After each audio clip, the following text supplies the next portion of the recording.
3, all eyes on me. 1, 2, 3, all ears on me. Good afternoon, class. Good afternoon, Ma'am Ara. Mabuhay.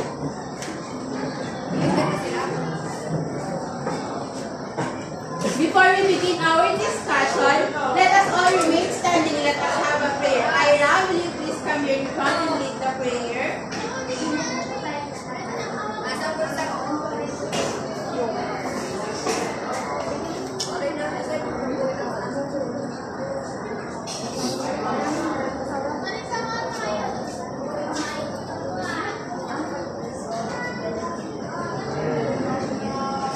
Before you take your seats, kindly arrange your chairs properly and pick up the pieces of paper and trash around you. You may now all be seated. May I call the class secretary to tell us who's absent for today? Thank you. How are you, class? Good. Happy. If you are well, can you clap 3 times for me? I guess you're ready to learn something new today. So prepare yourself and listen and enjoy our discussion. Can I expect an active participation and full energy from you today? Yes! Just a quick reminder, if you want to answer during our discussion, can you raise your hand so that I can address you properly?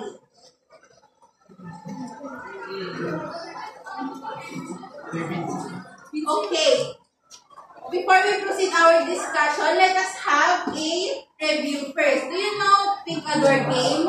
Yes! Now, you need to choose one color of the door and you need to answer the question inside of it. Do you understand, class? Yes! Let's begin. Who wants to answer first? Mamimili ng isang kulay ng door, tapos sagutan niya kung ano yung question doon. Anyone? Yes, Alexis. What type of image is formed in a plane mirror? Virtual images. Thank you. You may claim your prize here in front.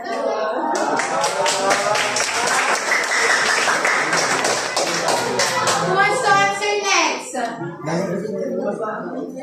Yes, Kyle?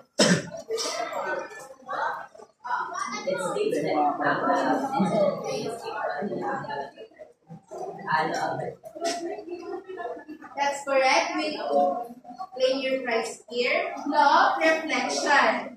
Next, who wants to answer? Who wants to answer? Yes, Marco. Can you please stand? If the angles of an incident is equal to 45 degrees, what is the angle of reflection? The answer is 44. Yes, thank you very much. Your answer is correct. We'll claim your prize here in front. Lastly, who wants to answer first? Who wants to answer? Yes, Monique.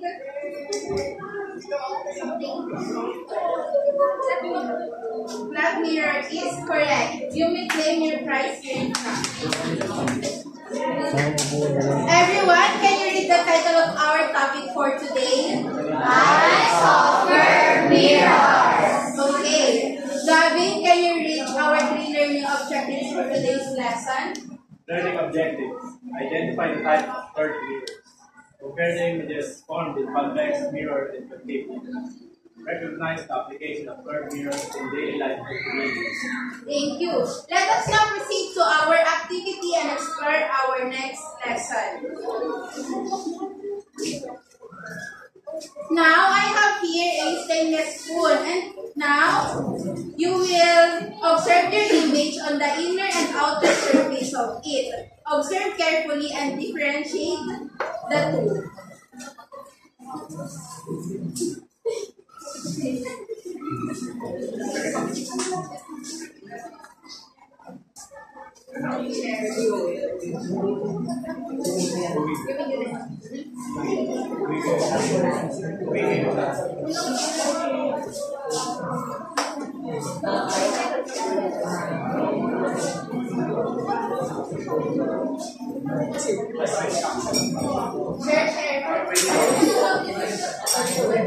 Observe the images formed in a spoon.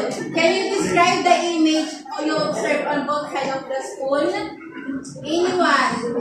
Based on your observation, can you describe the image observed on the both of the spoon? Kapag nakaharap yung spoon, ano ang meron? The image formed in the inside of the spoon is upside down. How about the back surface of the spoon?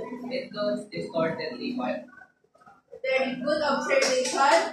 May you claim your prize here? Now, later on, you will do a online simulation. But first, here the guide question you need to answer later on. Can you scan the code and do a best simulation?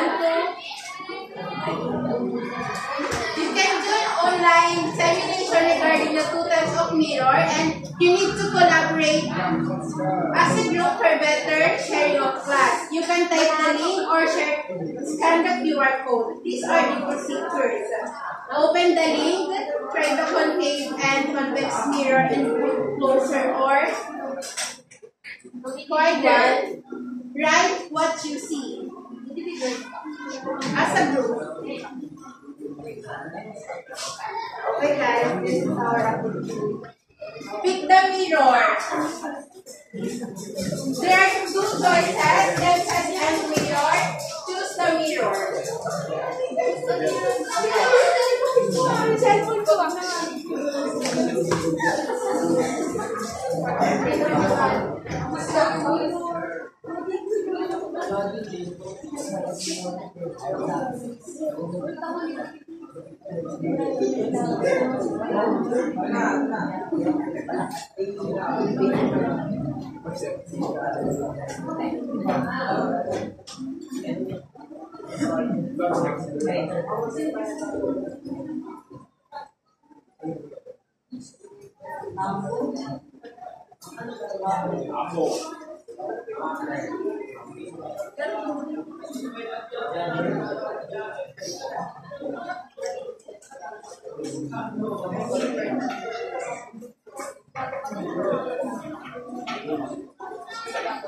Are you done observing on the PET simulation class? Yes. Now, you need to answer these guide questions in 3 minutes on a piece of paper. And later on, there will be one representative per group to come here in front and share their answers as a group. Just one paper on one group. Just do collaboration.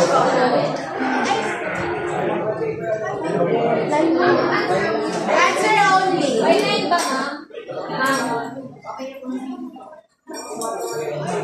Kailangan pa picture mo.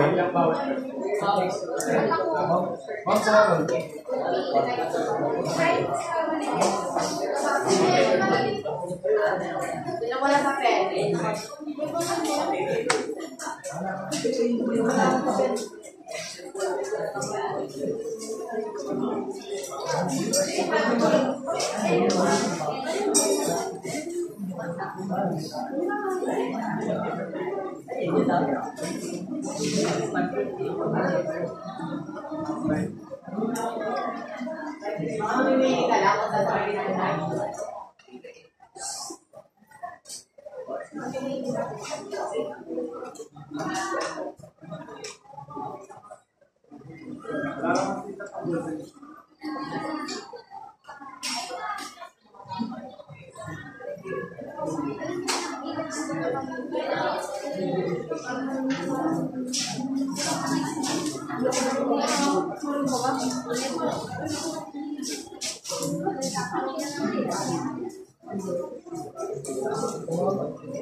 Are you done answering, class?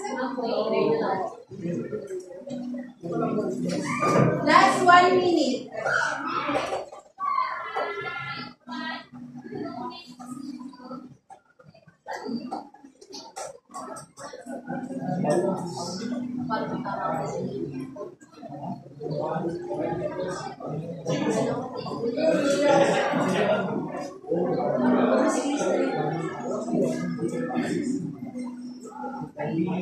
Are you done, class? Not yet. Sino nang tapos?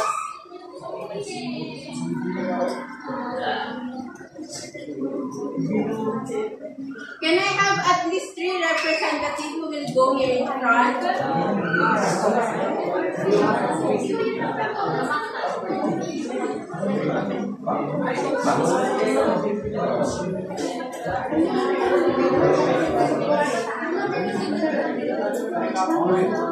Marco and the group, can you please share your answers here in front?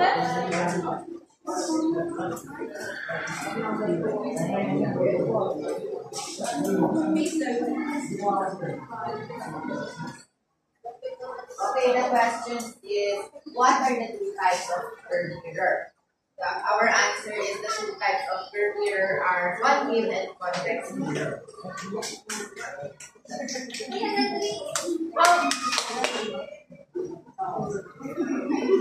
Number 2, what kind of image is formed by a convex mirror? Our answer is a convex mirror can form a vertical, upright, and smaller image. To simplify po is, so convex mirror po is yung nag-wide. Number 3 is, how are the images formed by the mirror, similar or different? The answer is, the similarities of 2 is, they both form virtual and upright, while their difference is concave form real, while convex can form virtual. Thank you for your participation.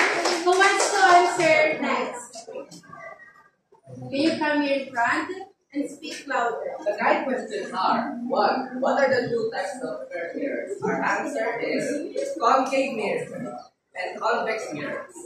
2. What kind of image is formed by a convex mirror? A convex mirror creates a wide, distorted, built virtual image. How are the images formed by the 2 mirrors similar or different? The images formed is different since convex mirrors create an upside-down image, usually small, while convex mirrors create a wide, distorted image. The only similarities is that it creates a distorted image, unlike plane mirrors. Thank you very much for your insights. How about the group of Christine Joy? Can you share your answers here in class?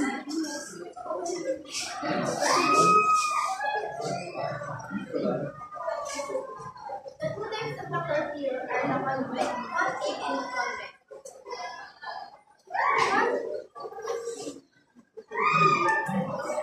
The concave mirror are formed as a vertical, upright, and smaller image.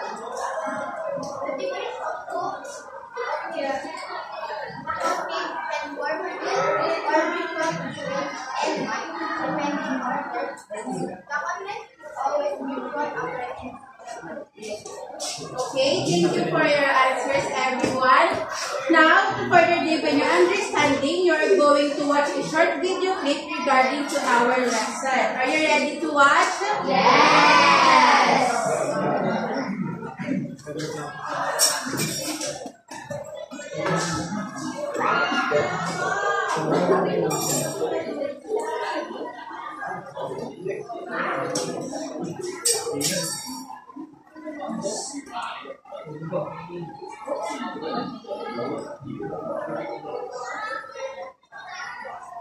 Seeing these ideas are fun.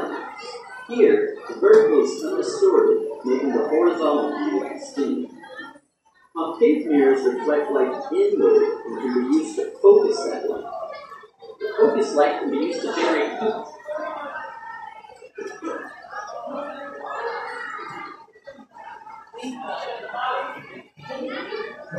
Concave mirror can also be used for projection image.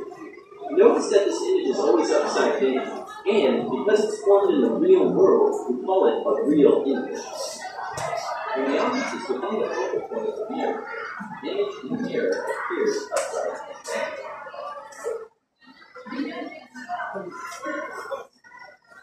Perhaps one of the most important uses of a concave mirror is the reflecting telescope. Not only do these telescopes provide high magnification, but they also solve a major problem that all lenses have. When light passes through a lens, there will always be a dispersion of colors, the prism effect. This can cause a blurriness which is hard to correct for. It is called chromatic aberration. Mirrors don't have this problem. Therefore, these days, most of the best telescopes are using concave mirrors rather than lenses. These include Caltech's Palomar telescope, the Keck telescope in Hawaii, and the famous Hubble telescope orbiting the Earth in outer space.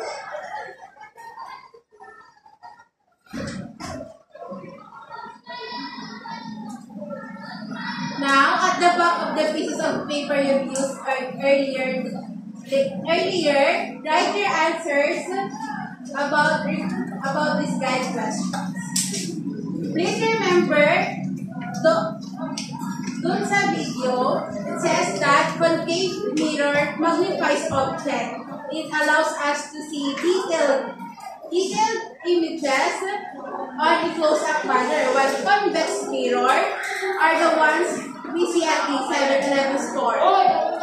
Convex mirror allows us to see a wider view of our surroundings. Can you start answering? And later on, after you answer that guide question, pass your papers forward and I will collect.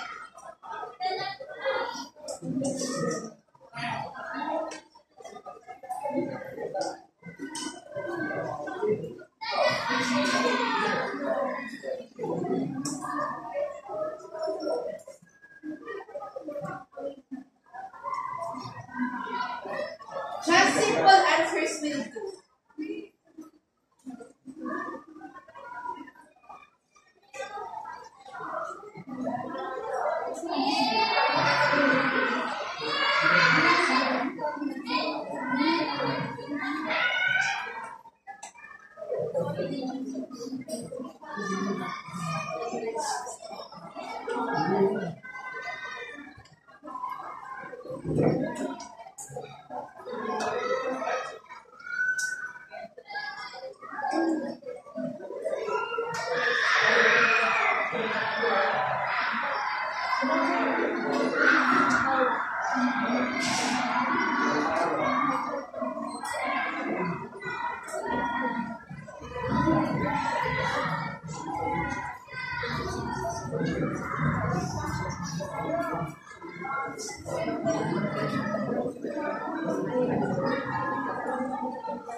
Simple answers will do. That's only the law.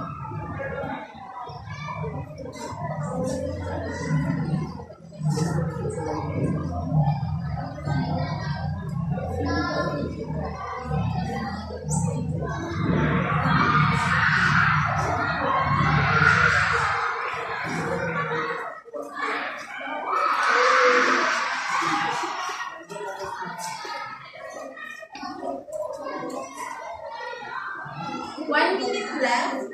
Simple.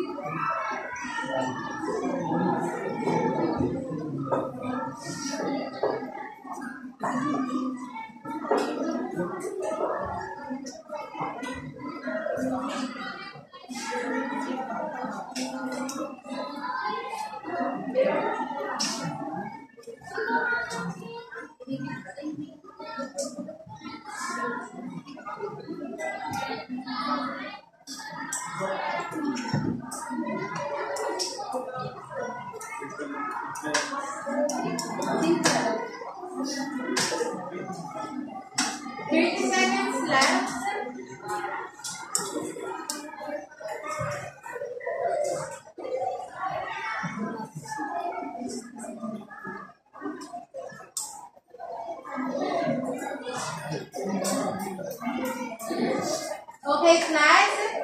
pass your papers forward.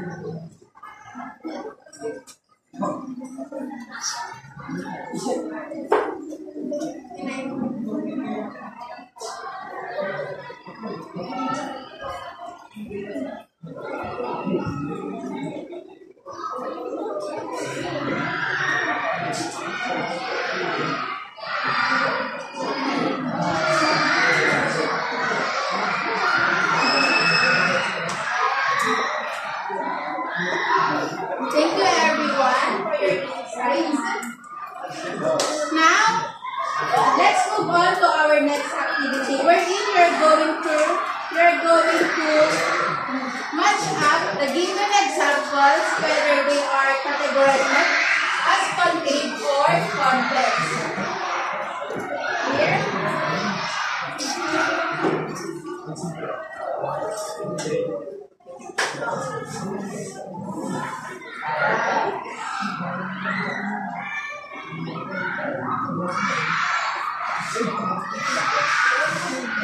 Who wants to answer? Dental mirror. Categorize dental mirror. Is it concave or convex? Yes, Ira? Please face it.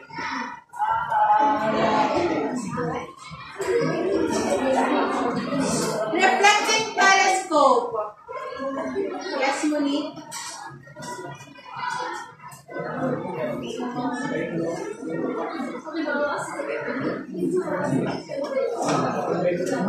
ATM surveillance mirror. Who wants?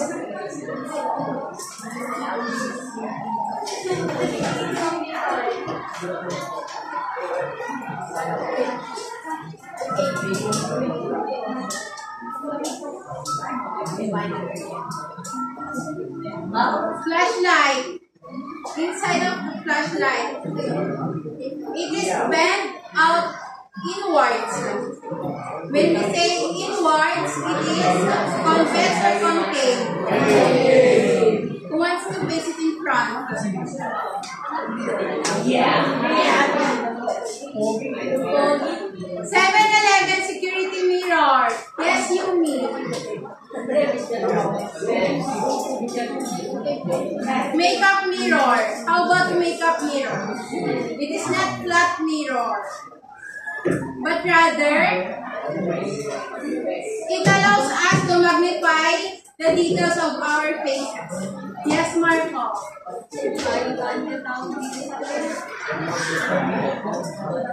Road safety mirrors. Who wants to try? Who wants to try? It gives a wider view. Heidi, can you please?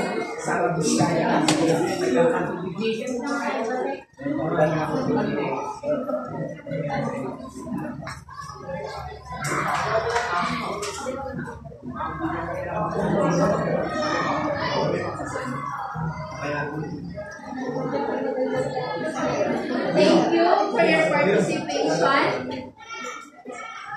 Now, let's move on to Venn diagram.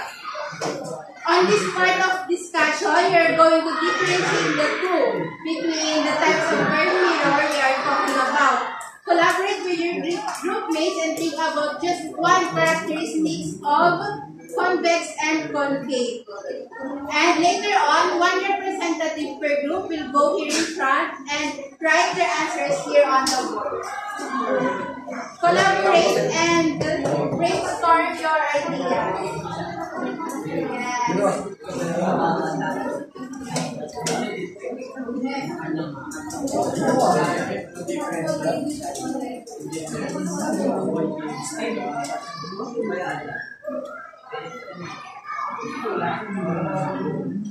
Example, concave mirror gives us a magnified. Who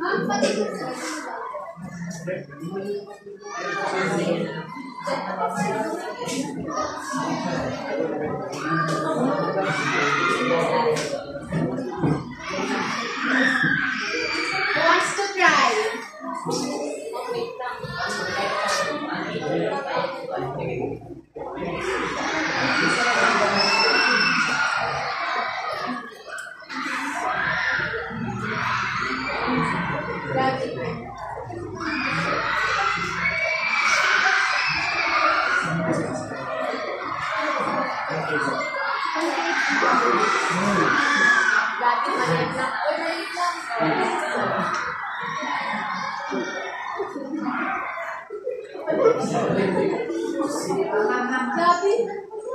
Wait lang.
Can you read out loud your answers in front, Gavin?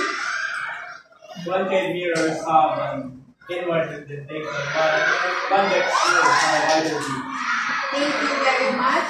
Who wants to answer next? Yes,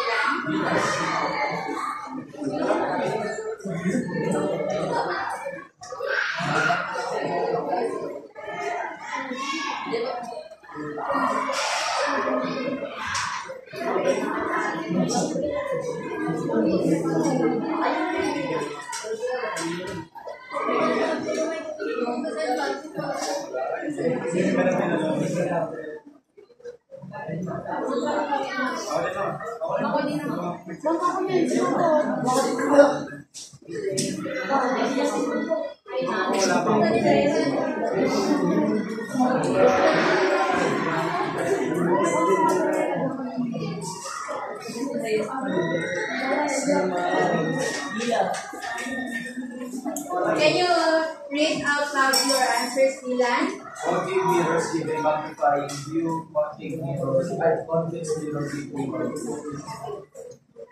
You may reclaim your prize. Last, who wants to answer? The difference between concave and convex. Who wants to answer? Last, who wants to try? Yumi. Can you come here in front?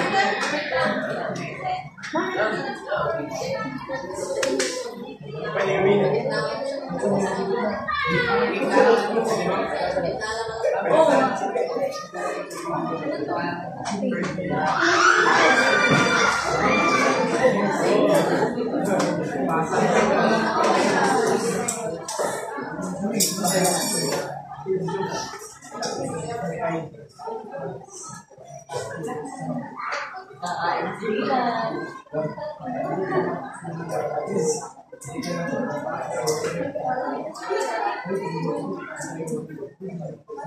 Who wants to answer?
Thank you for your active participation, class. Now, let's go to another activity. Are you all familiar with the Kahoot game? Very good. In your group, you're going to use one cell phone only. And use your group number as your username.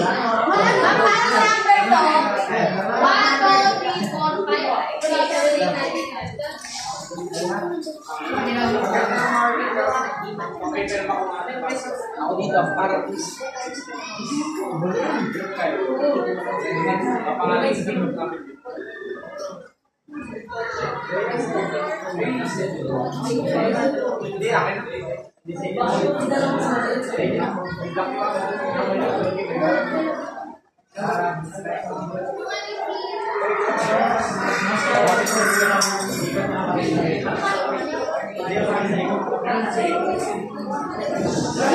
Group 1, Group 2, Group 3, Group 4, Group 5, Group 6, 7, 8, Group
Just enter the PIN or simply scan the QR code.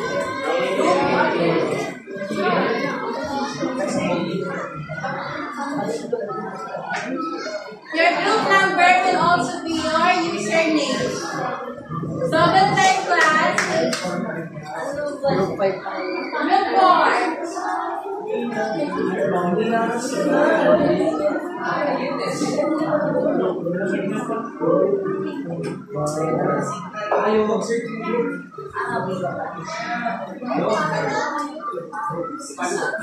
Group 1, Group 3, 4, 5, 6, 8, 9. How about the other groups?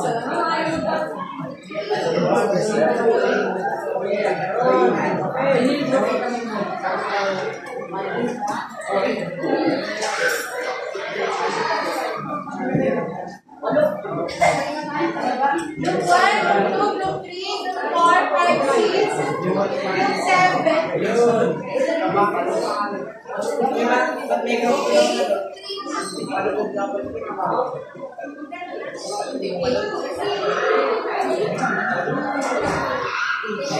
Okay, let's start.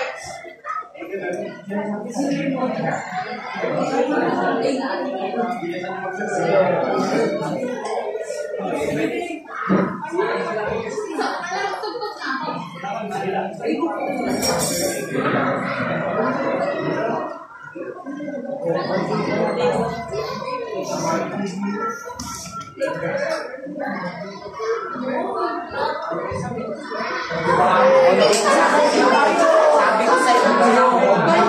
mirror is concave mirror.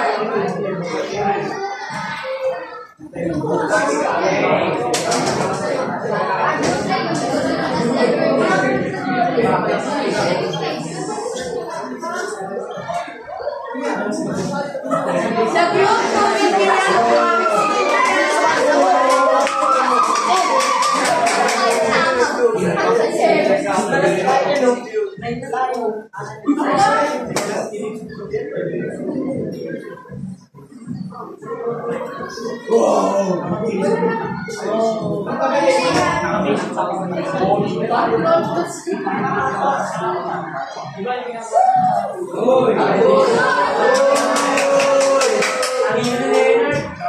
The group who will be ranked as one will receive an additional prize.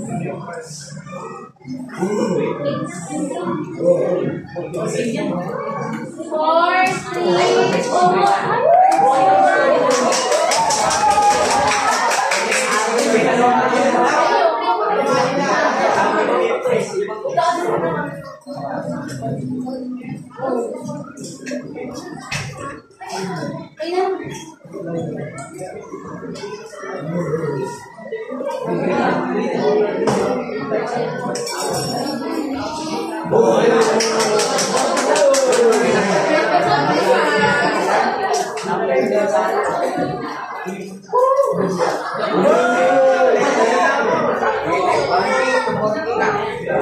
last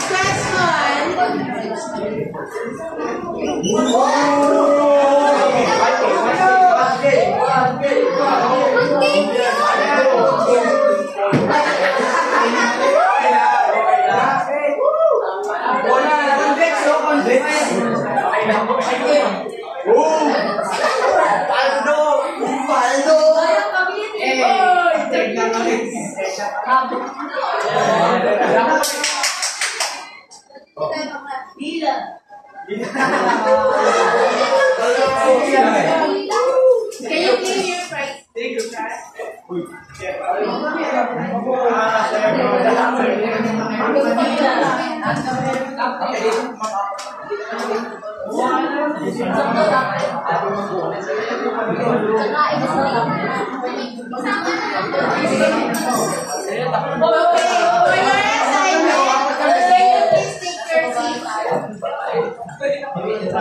Can you please take your seats? For your assignment, take a photo or submit a video on the application of curved mirror in real life situations. Individual. It may be at home, school, or community. Okay, do you understand, class? Yes.